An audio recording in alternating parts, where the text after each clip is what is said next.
welcome back We're to back.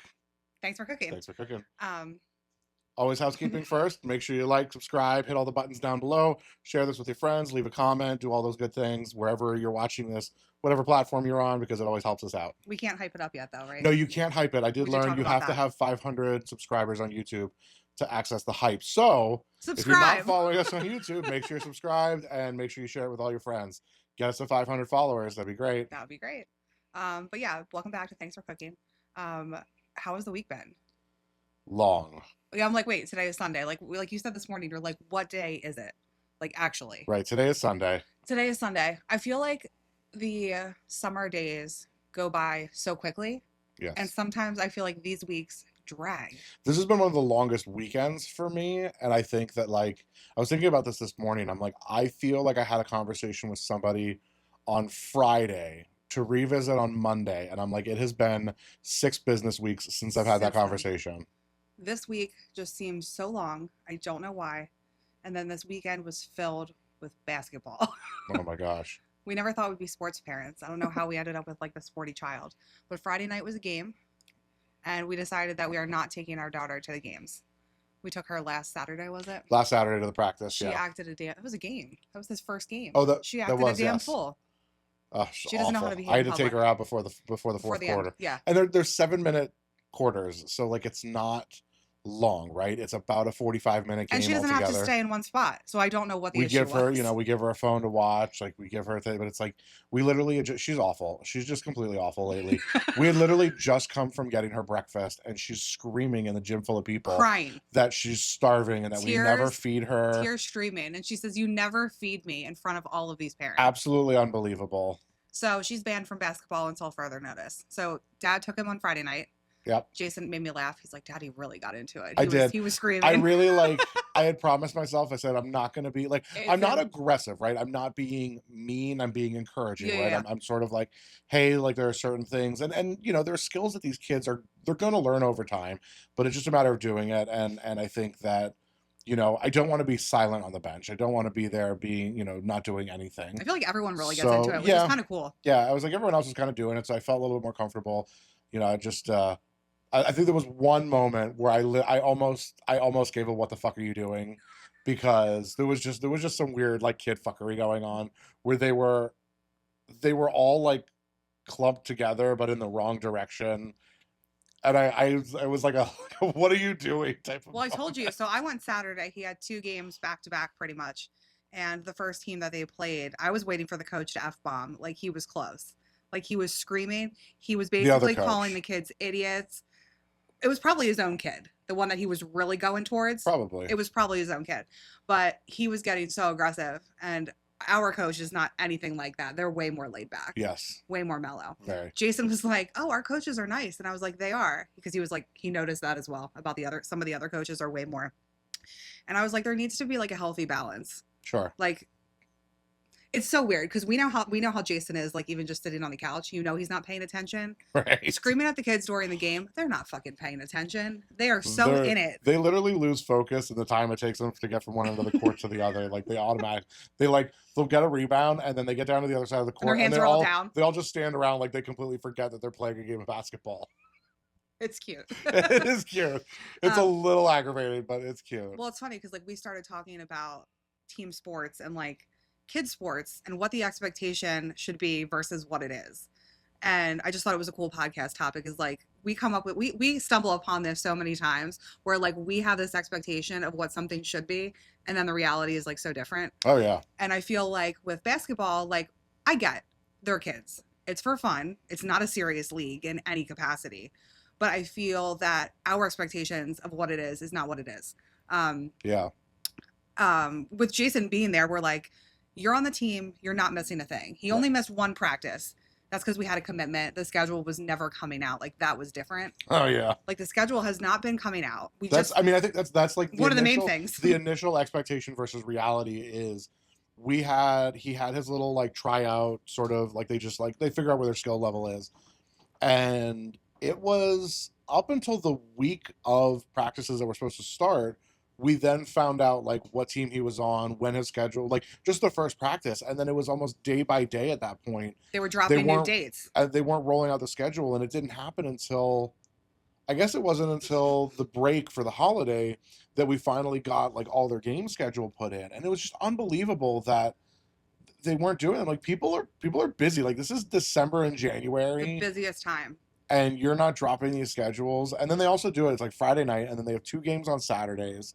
This past weekend, he had 2 games Saturday. He had a game Friday night, 2 games Saturday morning with an hour in between them, and then they had their picture set up in the afternoon. So that was the entire Saturday. Yeah. The scheduling is just horrible. So like I think like the first expectation there is like have the schedules ready. It's unbelievable. I think Well, that, like, especially you since should, like this league runs every year. Like this Right. is not like a new league. it's not new. I don't know what the issue is. It's not new. It's ridiculous. And I think the other, like you said, right, is sort of just showing up and that like teaching that responsibility. And this is, we talked about this earlier, you and I, where it's not the kid's fault. It does fall on the parents, but they're only supposed to be 8 kids on a team. That way you always have at least 3 kids on the bench when you're playing. Now, some of these teams definitely have 9 kids. They're first stacked. of all, Some of these teams. Jason's team only has 7, and I think he's losing one. And every team also has a kid who plays on the travel team, which means that if there's a travel game going on, the travel kid isn't there either. And it seems to be that this entire season so far, I don't think once the whole team has been together. No. And it's so unfortunate. Whereas there's other teams where they've got 9 players that are committed, that are there, that are all working hard. Like Jason's team hasn't had the opportunity to work together as a full team once, and they don't even do practices once the games start either, which is so weird. It's so funny because I feel like Jason doesn't care, but we care for him. Yeah. And I think it's because we've seen such a commitment from him and how much he loves it. Yeah. And the skill set that he has. And I'm like, I want him to be with better players so that he can get better, like Right. even better. Yeah, I just want him to have that full experience, because like when they were having practices and there's only 4 kids showing up, you can't even do a full scrimmage. You can only do 2-on-2, so it's not even like a 3-on-3 or 4-on-4 where you're getting more Passing, of that more that more experience. passing, that more interaction. So, and it's funny is when you watch them play, like they very much play like a 2-on-2 mentality. They like team up almost. Yeah. Because that's what they're used to doing. So it's a little frustrating from a parental perspective, and I think that, I know it's only 5th grade basketball, so it's not a life or death situation, but what are you teaching your kids by allowing them to not be committed to this? Like we paid money. We paid over $200 for him to do this for a season. Every parent is paying that. So I don't care if you don't want to go. You have to commit to the one season. You have to commit to the schedule. Yeah. That's what it is. Yeah. It's definitely frustrating, especially because like we're rookies. We don't know any better. And we're just seeing these little flaws. Yeah. But I still enjoy, like, I love going to the games. I love it. Watching him, he got his first basket this weekend. I almost cried. I was like, Jason, you can be glad Daddy wasn't here because he would have cried. I probably would have. His little face, he just turned, big smile. I was like, oh my God, it was amazing. But I kind of think this same topic kind of rolls into school and like what we notice. So Jason, many of you know this, was homeschooled for kindergarten. This was a decision we made kind of with COVID because they basically were like, it's going to be virtual school. And I'm like, Like it's kinder. How do you do? I know that some people did this. We have a friend who taught like younger ages. God bless. God bless No. you. Because like, how do you do homeschool? Like, how do you do virtual kindergarten? When they're trying to learn their ABCs and how to write and stuff, like, and basic math on a computer. So we decided to keep him home. We feel he got super ahead. Like he was 3rd grade level in kindergarten at almost every skill. Yeah. And I feel like since he's been in school now, since, 1st grade and on, he has declined his skills. He's generally like, he's like on par for what he should be.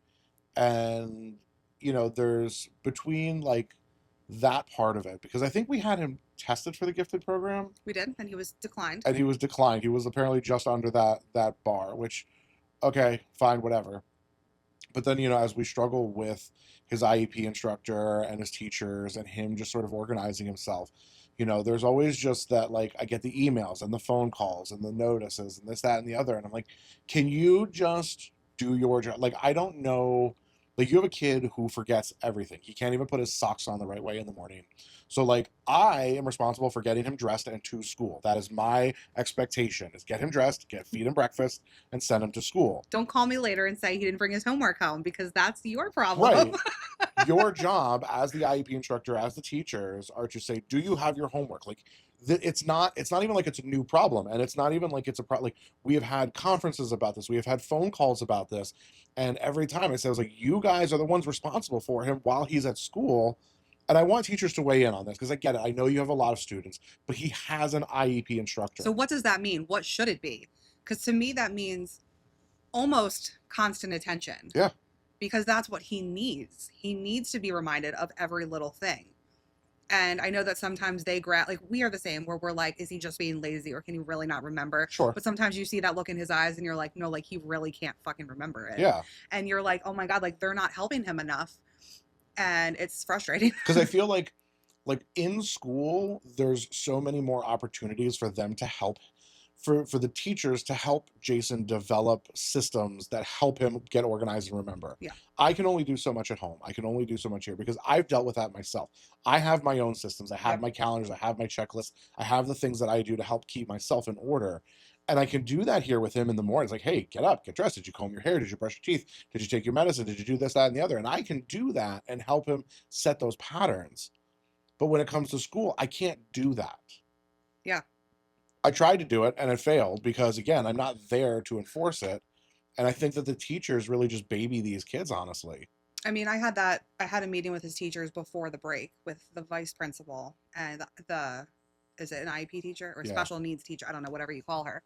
And I basically, like, I kind of said to them, I'm like, this is a you problem. And I mean that sincerely. Like, stop calling me with every little detail, because I am home and you're calling me about this thing, and behavior is different. Call me Right. about behavior. I want to know what Fine. he's doing. Fine. But if they're like, you know, he hasn't turned in his homework all week, or he hasn't done this, and I'm doing everything on my end to make sure this stuff gets in his backpack and he doesn't Right, like, forget it. so that was like the big one, was that his math teacher had called me and said, Jason hasn't turned in any math homework this year. And And I I'm said, like, well, Jason hasn't brought home math homework this year. yeah, And I brought that up in the conferences. I said, like, I can't make sure that homework ends up in his bag.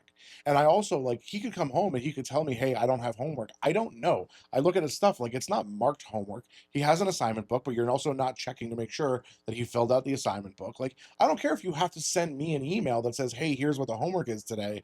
Make sure he has it. But, like, there's disconnect there. yeah. Because as far as I know, it's like, I send him to school and he comes back just the way that he left. No homework ever. Like, it is what it is. So I don't know. I don't know what that's supposed to look like for teachers. Yeah, I would definitely be curious, like, what other teachers would weigh in on this. If I mean, they're probably overworked. And I did say that to his teacher, Miss Borden. I said, I feel bad putting this on you, but I don't know what else to do. Right. And I think that's like, I'm not saying you're doing a bad job, but, like, what are you doing? To be clear, is like, I don't know what your responsibilities are. The conversation is, like, what are you capable of doing? Yeah. What can you do? And how can we adjust this? Because, again, if it is a matter of, like, you doing that and taking that extra time to say, hey, Jason, do you have all your stuff? If that's too much, then we need to find another person who can do that while he's at school. Yeah.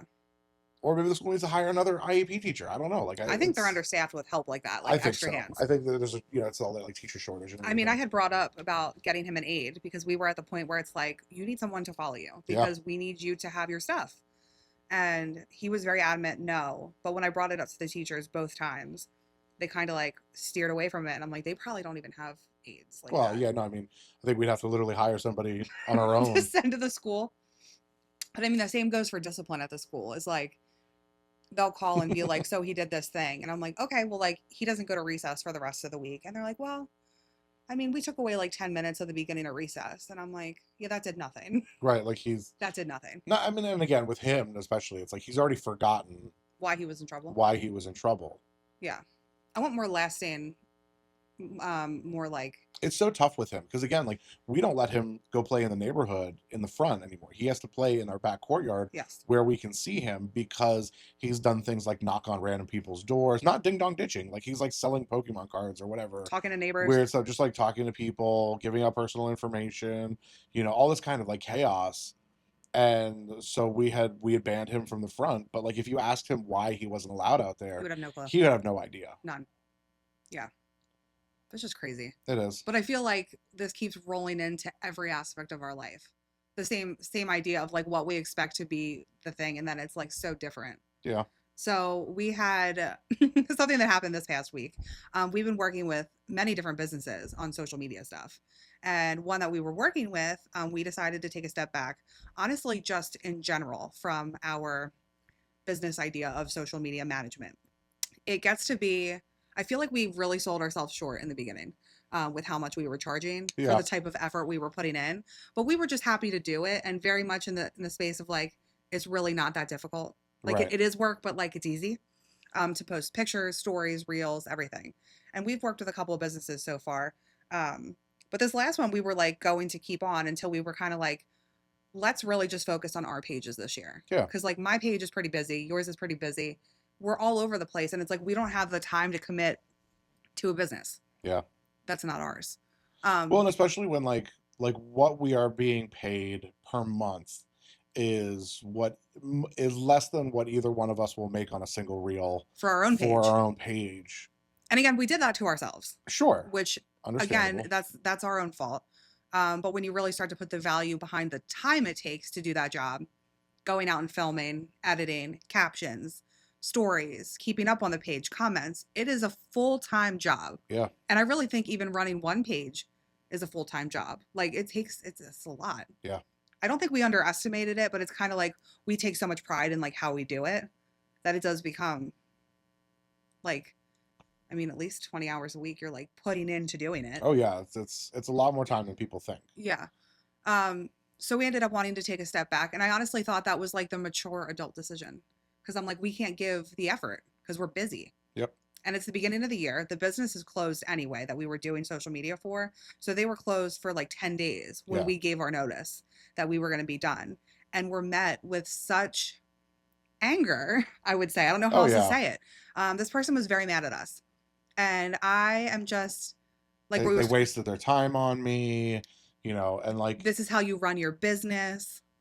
I had, because obviously, I had some unfortunate luck throughout the year with some other poor business owners, and this particular one, You can find it in them. yeah. We were friends. So like on a friend level, and use that against me in this situations. I they made my hit list. Was really funny. Rather than, and I was very clear when I sent the explanation over, was, Oh, it hey, was so nice. my page is great. Like, I'm literally booked up until through February right now, and I'm like, I don't have the time to commit to that. And it was like, well, go fuck yourself. Literally. It's so crazy though, because we always put our hearts into this stuff, and then we take it so personally when people turn like that. But it is so frustrating when we always, like this time we really felt we were doing the right thing. And you even said, we love your business. We will sing your praises forever. Absolutely. You have a forever customer in us. Like, we love you. And we're still met with that.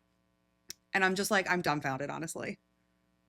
I don't even know how else to put it. I'm dumbfounded. I don't, and so here I'm going to say, here's the expectation versus reality is, and I think I spoke to this before when I was like managing restaurants, is I hire a new person and the first conversation I have is, hey, I know that this isn't the end game for you.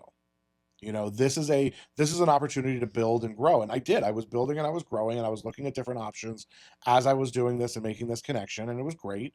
But it just didn't serve me purpose anymore. And I tell the servers all the time, I tell the kitchen staff, whoever, I'm like, I'm not going to be mad if you have an opportunity that's going to make you happier to move on and go do that opportunity. But I want, I expect the time that you're there to be the best time that it is. And it was. Again, I learned a lot. I grew a lot. I gained a lot from that experience. So I don't take away any negativity from that experience. But I'm going to support somebody who wants to go and do other things. Like, if some kid's like, hey, you know what? I have this opportunity to go intern at an art studio and they're an artist. I'm like, yeah, go. Freaking, I'll write you a letter of recommendation. I don't care. Go do the thing that you want to go do. And I think that, like, in this world, I think that some people are still like, they don't like being told these things digitally. Well, that was another comment. I can't believe you did this through text. And it's like, but that's how we communicate. Like, right, like, that's this how is people not communicate. this is not an insult.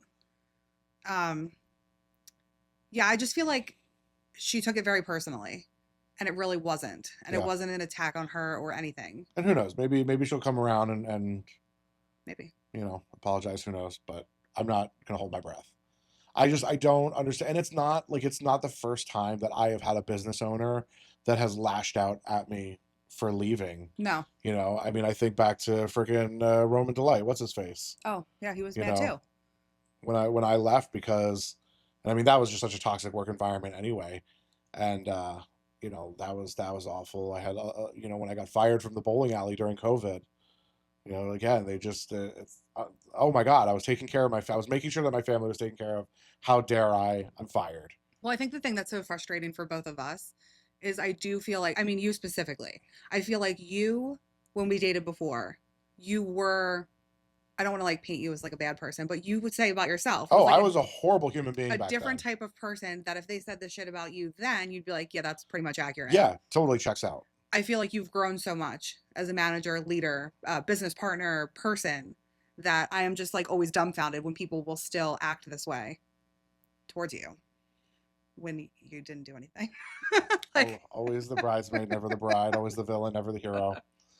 I had recently what was the quote? Is you either die a hero or live long enough to see yourself become the villain. I think 2026 I'm entering my villain era.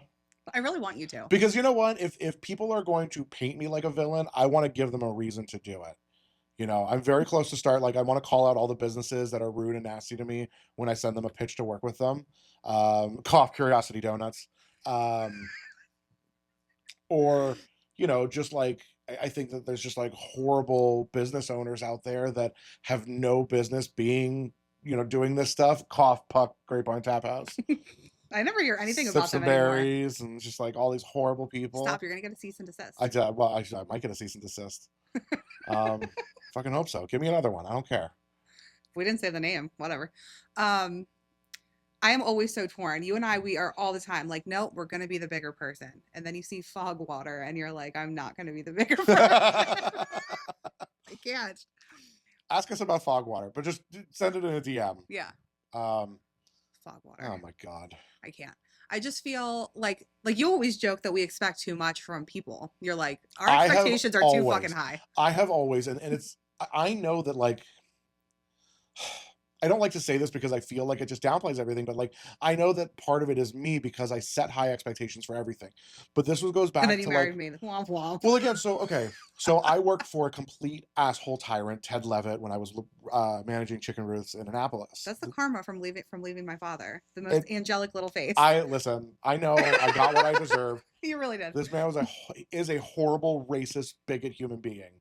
And I don't care who knows it. He's a terrible human Didn't his being. wife call you fat? Yeah, she called me fat. He used to make fun. Like he never hired black managers because they're just lazier, which is ironic because he ended up selling to a black man. Rest in peace. But he had money. I know. R.I.P. Oh man, he was a nice guy.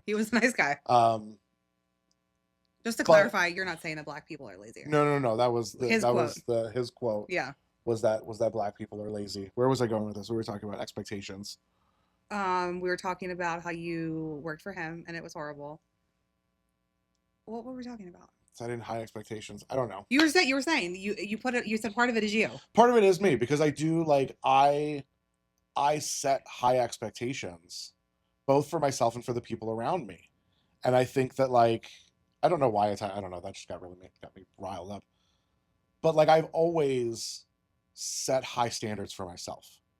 And no, you were gonna say that you learned to be a better manager because you worked for someone like him. Yes. You learned what not to do. Right. Yeah, I think that's where you were going. I think so. Maybe. I can't remember. You were just fired. You're like, who else do I hate? So freaking fired up by that. Who else pisses me off? I got sidetracked. I have always. Oh, I know where I was going with this. So he would always say, and this drove me nuts. I think I said this on one of the previous episodes. Was like, he would always say that talking about like the dishwashers. He's like, all they're ever going to be is a dishwasher. And I used to say to him, I said, as long as you think that and treat them that way, then all you're ever going to get out of them is a dishwasher. Yes. And it was that moment where that was a pivot for me in how I was treating people and where my expectations for people were. Because I would hold the expectations for the dishwasher like they were going to own the business one day. Mm-hmm.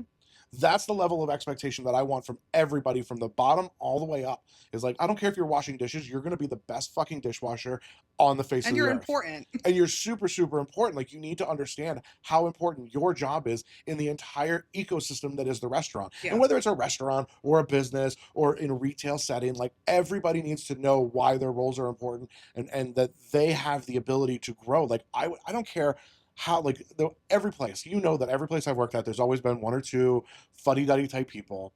And I'm like, tell me what you want in life. Yeah. Tell me how I can help you grow, whether it's here, whether it's outside of here. You are not just a retail worker. You are not just a bread wrapper. You are not just a shelf stocker. You are more than that. And I want you to believe that you are more than that. And that's who I am as a person. So when I see other people putting people down for wanting more or wanting to grow themselves, I do believe that there are right and wrong ways to go about it. I do believe that, um, there's a nice and a mean way to kind of handle things. Well, I feel like to, you continuously are met with people that basically tell you, like, what you're doing is wrong, or you don't need to be doing that, or great, fuck you, because you're not doing anything for me now, so you're done. Well, yeah, I mean, that's definitely been a lot of it, is when as long as I'm not serving them, and anytime I'm trying to self-serve, is when I'm met with pushback. It's very annoying. It is. I feel like it's just, I don't know. Well, okay, so I've ranted about that part about it enough. So we can kind of detour, and we're talking about restaurants, right? I think there's a lot of expectation versus reality in restaurants. And I think that some of that is both of us in terms of what we look for. And I know you think that I nitpick a lot more, but I do believe, and I'm gonna lump like retail service in this too. Are you talking about us as patrons going Us somewhere? as patrons going somewhere. Okay. So again, I was at the mall the other day, and I feel like I talked about this last time, where every retail worker in the mall was on the phone. On their phones, yeah. And I'm like, you have got to be kidding. And this is where, like, okay, so hashtag into my villain era is, I'm ready to start freaking out when I go into I'm going to become that person. Like, can you just get off your fucking phone? All I want, greet me, see if I need anything, help me out, and put the fucking phone down when you're ringing me out. But these people, like, on video call or on speakerphone, or they got their little the headphones. I'm not I get mad at the worker, but I get more frustrated. Like, when I go to a restaurant and I see somebody standing there working the counter and they've got a fucking earpiece in. Painful. You're not paying attention to me. Yeah, and if you fuck up my order, I'm going to be so mad. Because, listen, mess ups happen. But we as restaurant personnel have to do everything that we can to prevent them from happening. And if you are allowing your worker to walk around with a goddamn headphone in, like, I remember this at Wild Fork. Freaking Wild Fork upper management is an absolute joke, because they walked in one day.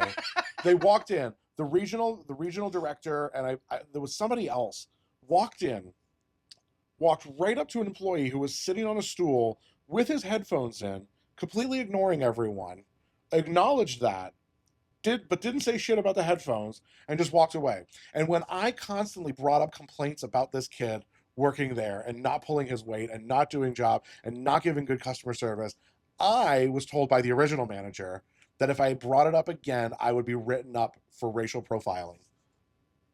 And I was like, you've got to be fucking kidding me. Yeah. It has nothing to do with the color of his skin. He's not doing his fucking job. And he's sitting there with headphones in. And when the regional director walks in and just sees it and lets it go and does nothing about it, why? Because the regional director always walked around with his fucking earpiece in and was always on meetings. And I called him out on that. Because when they would talk to me, I said, you need to take your fucking earpiece out. He's like, well, I'm in a meeting. I said, then go and do your fucking meeting and then come back and talk to me. Because if you're in a meeting and you're talking to me, you're not paying attention to me because I'm the lowest rung worker. Like, fuck you. That is like the rudest thing that people can do. It is so inconsiderate. Like, you're not important enough. You're a regional director for Wild Fork. Get fucked. This is a horrible topic because you're like raging. I'm so. Oh, now my you're God. raging. You know where my husband really shined this past week? I think it was this past week. I don't even know what day it was. We went to McDonald's. Oh my God. And this is like, we've just been having like an off week, honestly. Mentally, just like, I don't know. I think like once it starts like it really snowballs out of control, and I just see more and more bullshit as the days go on. The girl was talking with her mouth almost completely sewn shut, and she kept insisting that my code wasn't working for the rewards. We kept repeating it. She said no. it was like a decent like $5 off coupon. So I'm like, I want to use it. Can I scan it up there? And you normally say nothing, but you flipped. I was like, well, I mean, you did that recently too when they stole your penny. You flipped. Yeah. Sometimes it's like that. It's just kind of like what the fuck? So here's the thing. Communication is key, right? So the penny situation, we were going through, it was like getting sodas or whatever, and It wasn't a penny. It was more than. it wasn't. Yeah, it was like the physical coin change for whatever it was. And I remember asking at the next window, I said, "Are you guys like rounding or not giving coins or something?" And then I guess it was the manager was like, "No," and I'm like, "Okay, well." She stole your coins. She like Rounded rounded it without asking, whatever. And yeah, like I don't. What is Okay. your expectation for the McDonald's drive-thru? My expectation for McDonald's as a corporation, here's the thing, all of these big corporations, and they all fuck up. McDonald's, Dunkin' Donuts, especially, we all know. How does Dunkin' Donuts measure it? It's a pump. It's just like you do 1, 2, 3, 4, pump. You push the button for the sugar or the cream. So it's pre-measured. How do they fuck it up and how do they make it different every time? There's a recipe in front of them. You know what I need to ask? I have a guy who I talk to on TikTok who's a manager of a Dunkin' Donuts in the Bucks County area.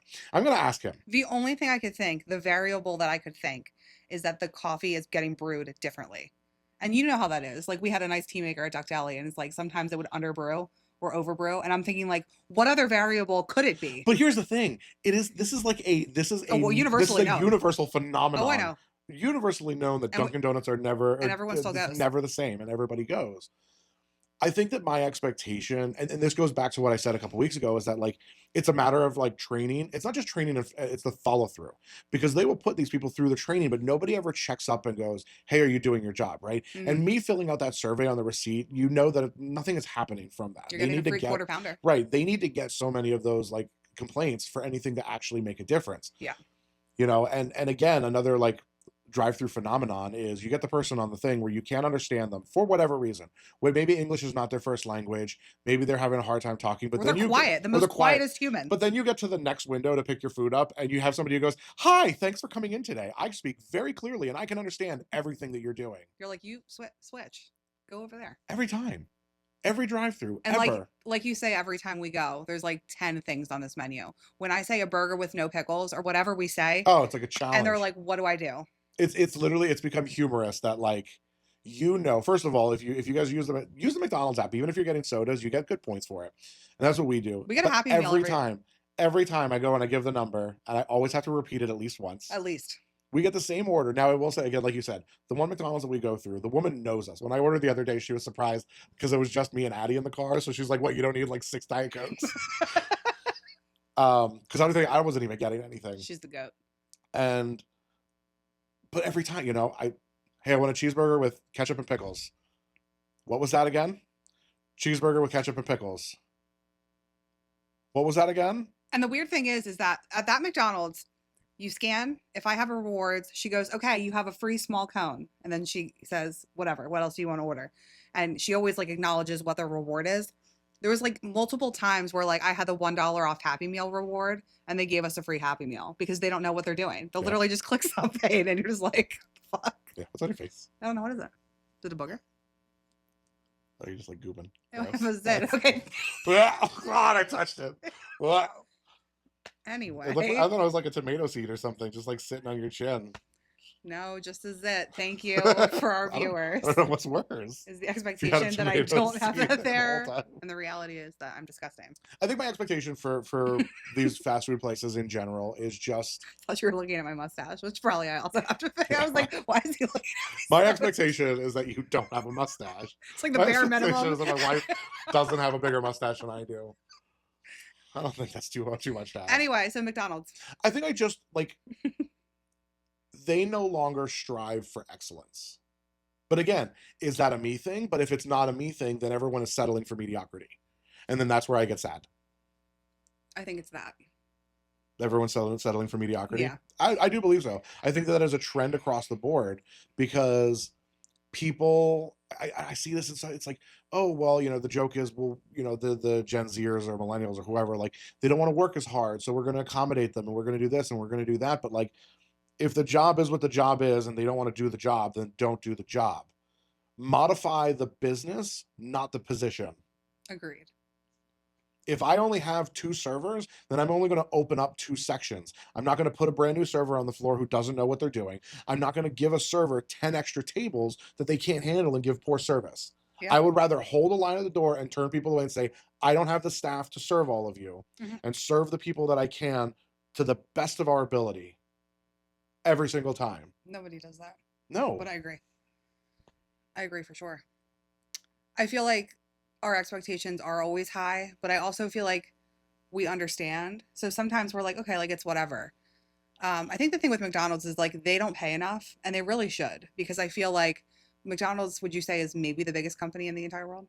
Like, be for real. Yeah. Like, it's McDonald's. Well, I mean, yeah, we could definitely get into a whole argument about like what minimum wage should be, and the fact that like minimum wage is not high enough anyway. Yeah. I totally get that. You know, when you know that like a veteran McDonald's manager, I think makes maybe 40,000 a year. I think. Like, Yikes. And don't quote me No, on but that, it's but I know probably. that it's not a lot, right? You know, somebody like, okay, put it in a perspective, as I know, having applied at these places. So when I was GM of a mom and pop restaurant, I was offered 80K plus. Well, you know, when I started there. And a lot of these businesses, especially the corporate chains where a management position, are offering anywhere from 40 to 50,000. And you're expected to work 55 to 60 hours a week. That's horrible. Yeah. When you told me your salary at that place, I was like, that's a lot of money. Sorry about you. Expectations versus reality. Reality, you fell back in love with me. That's a you problem. Yeah, I know. We all make mistakes. But yeah, I'm just like, this topic comes up in our lives like every other day, where I'm like, do we expect too much? Or like, do we expect too much from people?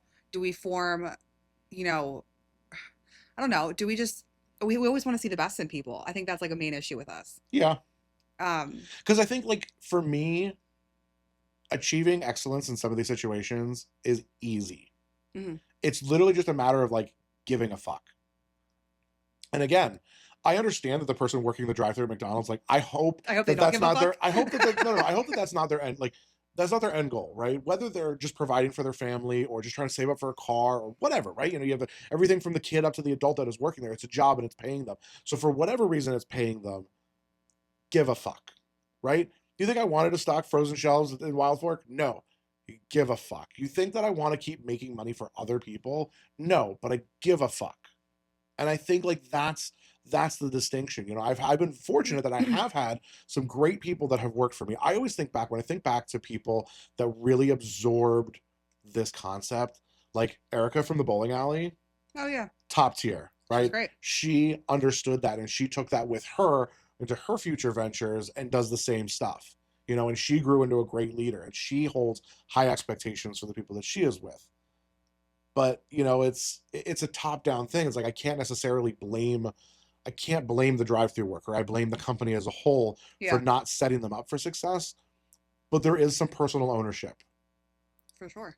You know, I've gone, you know, when I work in these jobs, like, I'm going to go out of my way to do the research that I need to do. Like, yes, I was a chef, but when I worked at Wild Fork, did I know everything about every product that was on the floor? No. So I'm going to Google it. I'm going to check it out. I'm going to figure it out. I'm going to buy it and try it. I'm going to do what I need to do so I can talk about those products. I remember you would text me and you'd be like, this person asked me what they'd recommend with chicken breast. Like one of the workers would ask you, and you're like, have you had chicken before? Some of the dumbest questions that I would get from people that had worked there longer than I had been. And it was always just like, is the chicken thighs dark meat? Yeah, it's like, oh no, Is the we're not chicken doing breast this. gluten free? Oh my god, It's chicken breast. It's literally meat. chicken breast. It's ridiculous. So let us know in the comments. I'm curious. You know, what sort of like expectation versus reality moments do you have in your life? There's so many. There's so many. There's so many. I could. Oh God, I could go on for a long time. Well, I was gonna say one other that I had in mind is that I've been seeing this a lot because I'm friends with so many creators, and I know that you feel this way too. It was like everybody loves a content creator until you're the content creator. Oh yeah. And the expectation I mean, I'm not talking about the like my family, because like they're my, you know what I mean? Like my family is different from this.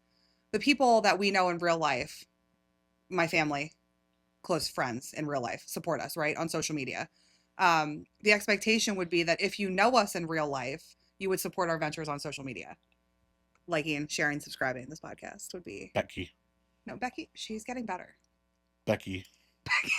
Becky is getting better at sharing the things. She has a private account. Becky. Listen, she likes and comments. She clicks the buttons. I had to hack into my dad's. I have access to my dad's accounts, so I can clickety clack and add my own comments on my shit. And so that was always. It's we talk about that, right? Because we know, like, there are so many people out there that I have come across, and like, it's funny is when I end up running into them in real life, they're like, "Oh man, I love your page, you're doing great things," and I'm like, "That's cool because you haven't liked one of my videos ever. You've never commented on anything. You've never shared anything. So like, I need you to understand the fact." And I had that conversation with some people. Like, I had the conversation with Ryan Volker, and he was very receptive. I said, "Dude, it's like, if you see the thing, like it, share it, comment on it, because that means so much to me, and it helps, getting them to understand how that helps with the algorithm and pushing the content out and all that kind of stuff." But this is the exact same reason why, like, as we were coming up in the industry and as I was coming up as a chef, and every single person that was like, "If you open up a restaurant, I'm gonna be right there," and I'm like, "The fuck you are." I'm like, "You'll be there. You're not going to be there. You'll be there on closing day. Be like, man, I wish I came here earlier." Stop being a man, I wish I did a type of person. Yeah. I think if everybody took some of that initiative, stop waiting for the moment. Stop waiting for a reason to support people like this. And that's, I mean, again, that's kind of like my whole platform in general. Carpe D's nuts. Carpe D's fucking nuts. No, but I will give a pass in a sense of like, you're an asshole. She's gonna kill you. She likes all of our stuff. Only reason she doesn't enter our giveaways is she thinks she's not gonna win. Wait, go say your thing, because I have another side note. Well, one thing I was gonna say is I'm giving a pass because I don't truly believe that the majority of our people understand.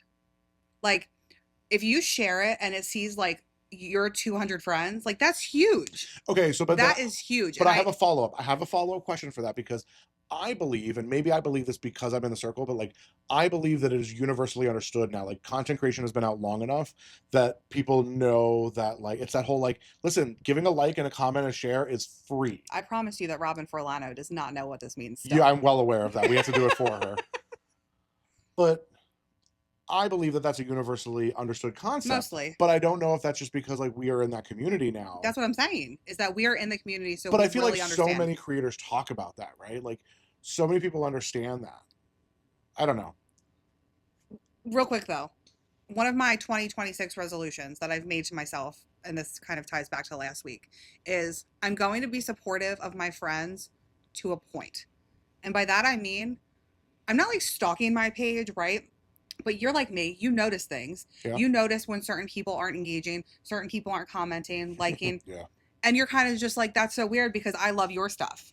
And I am supporting you because we're like friends in this weird community of onlineness. So I don't know. I just feel like I am a good social media friend. I feel like you are too. I try to be. Like, we try to be. Like, if I'm on there, if I see your post, I might not comment right away, but I'm double tapping because I know it's huge. Yeah.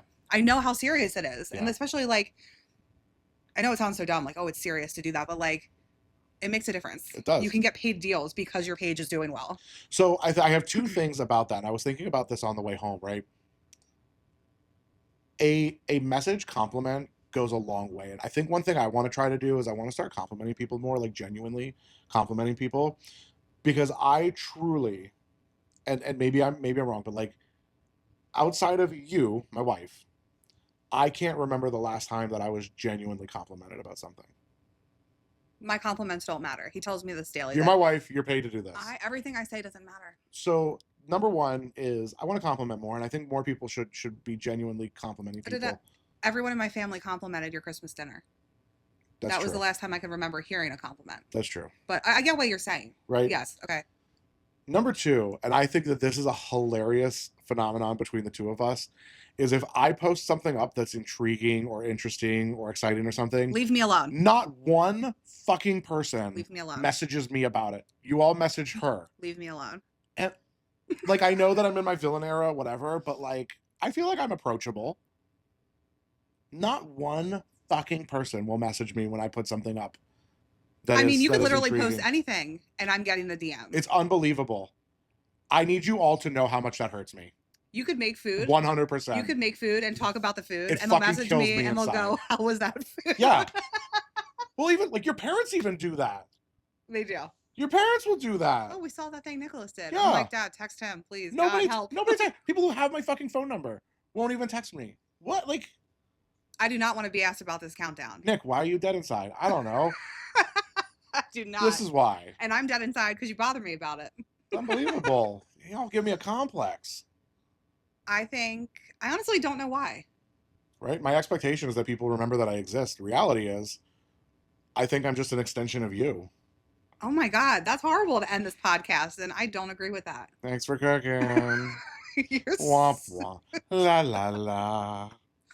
You're my better half.